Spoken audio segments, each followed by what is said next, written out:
progress or lack of it of Scope 3 emissions reporting. William Tyson is CEO of ecoa North America. Hi, William. Hi, how's it going? Good. Thanks for being with me today. William, given that the U.S. Securities and Exchange Commission recently pulled back on requiring supply chains to disclose their Scope 3 emissions, where are we right now with regard to companies gaining visibility to those emissions? So there's been a lot of companies who are voluntarily moving forward with assessing their Scope 3 emissions. And just to kind of clarify what we're talking about when we're our upstream and downstream emissions going in your value chain. So Sure. all the way down through the suppliers and also upwards of like how your customers are using products, for instance.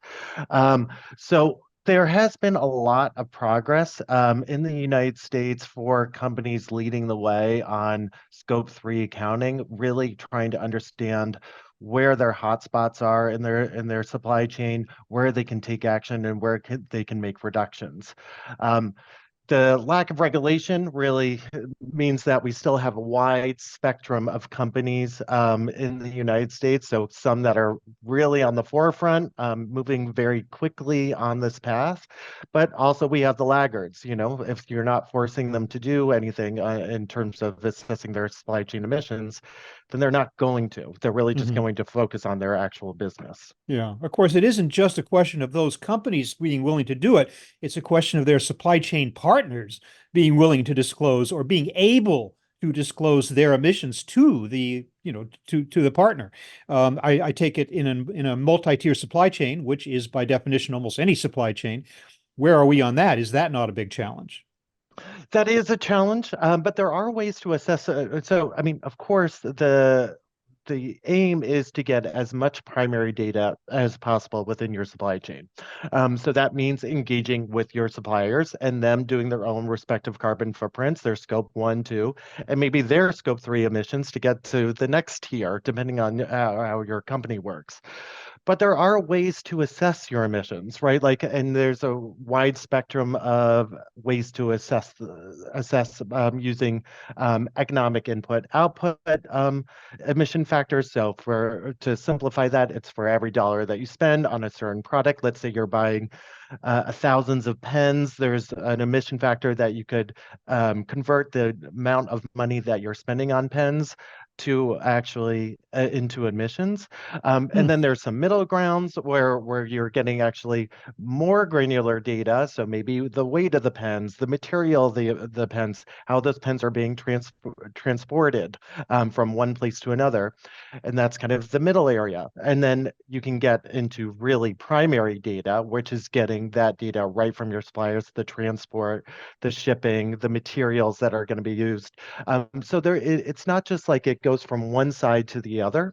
There is a middle ground where companies still can progress, even if their suppliers are not going to be forced to actually disclose their data. Mhm. But you do bring up a really important point is that suppliers are being pressured by the companies setting their science-based targets, which does include scope 3 reductions. So they need to assess some way, and they are looking for that holy grail of getting that primary data. So suppliers are being bombarded with questionnaires coming from different sources with different types of questions.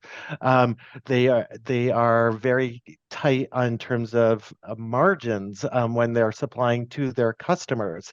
And so any additional action that they're taking on assessing their own emissions can be a heavy lift depending on the size of those suppliers. Mhm. So it is while there are solutions to kind of assess your scope 3 emissions, to get to that holy grail of scope 3 primary data coming from your suppliers, it is a challenging time because there is no alignment in the questionnaires or the coming from customers to their suppliers who could be supplying to Yeah. multiple customers. No alignment to the questionnaires. What about alignment of standards, the methods by which we're reporting, the metrics for reporting? Are there any issues there?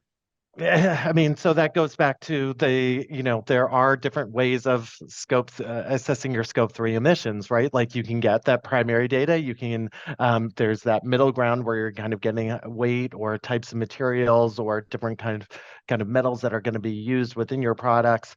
And then there's also that economic output model where you're doing it on dollars spent. And I think that has been a real issue when companies are looking at regulation requiring them to report on their scope 3 emissions. Yeah. But it's a little bit of a catch 22 because unless you're requiring companies to report, it never can accelerate to get more of that granular primary data out there and alignment on the questions that they need to answer. You have to start somewhere. And so the regulation really was and continues to be a key way to make sure that more and more data is coming out there so that there can be more alignment on how you're assessing Mhm. the emission factors that you're using, and also to make sure that the questionnaires that are going over to suppliers to get that data are really focused on the key outputs that customers are looking for so they can do their own reporting. Well, let's talk a little bit more about those regulations. 'Cause clearly, the SEC is not the only game in town. And the No. SEC, of course, only holds sway over public companies. So, where else, either in the US or outside of the US, are there regulations that are either on the books now or soon to be enacted that would address the Scope 3 emissions? Yeah, so there's a lot of regulation coming out of Europe. Europe always seems to be kind of at the forefront of regulation requiring companies to actually disclose emissions and climate risk. The one regulation that is coming out of Europe, which is actually going to affect a lot of companies, is CSRD. And so CSRD is um, really ensuring that the companies who have an operational footprint or have a minimum amount of revenues coming from Europe, whether they be private or publicly traded companies, do have to start disclosing. And that regulation is quite comprehensive. So even if SEC is not going to be including Scope 3, the pressures are already coming from elsewhere, right? Like and most major companies in the United States do have some sort of operational footprint or revenues coming that are in Europe that will actually force them to disclose on scope 3.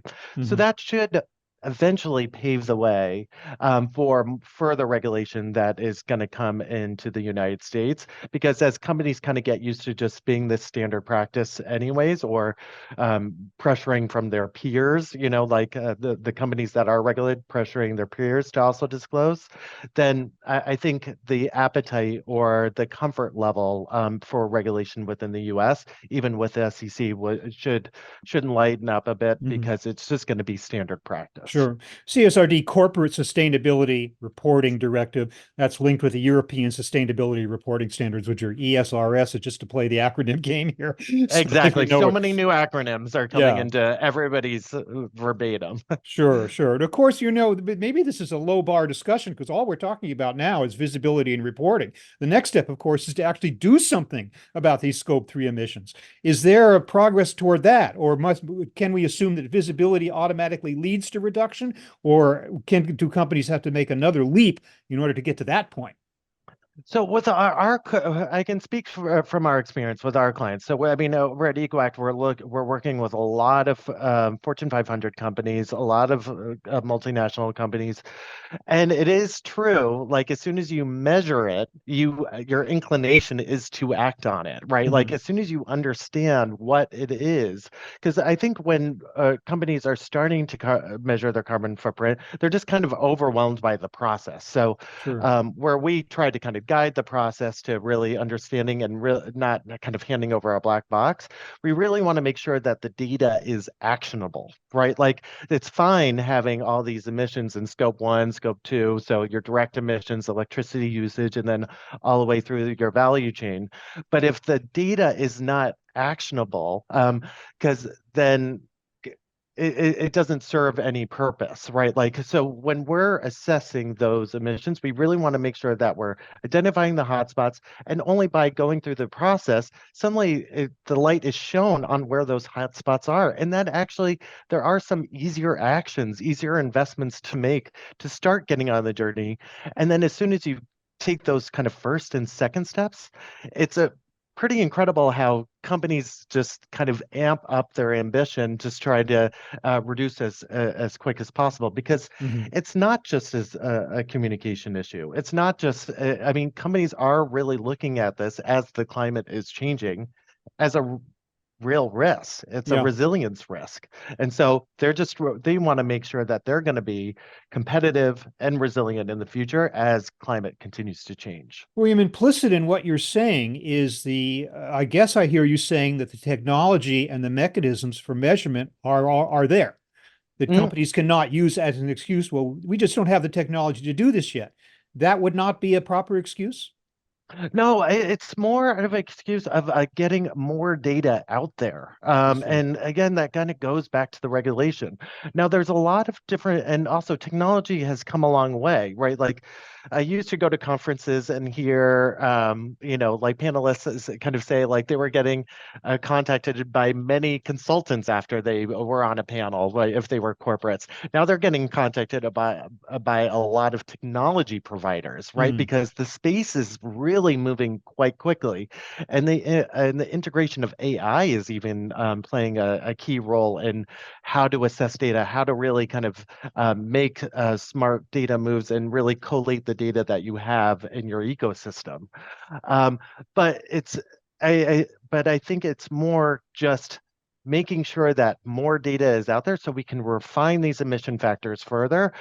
There's more data available that people can source through their different technology providers to kind of more accurately assess their carbon footprint, and then in Yeah. turn get those hotspots and take action. So clearly the time is to act is now. William Tyson of EcoAct, thank you so much for helping us to understand what's going on in the world of Scope 3 emissions and what can be done in order to address them. Thank you very much Never for a being dull with me. day. Oh boy, tell me about it. Thanks a lot. Thank you. Bye-bye.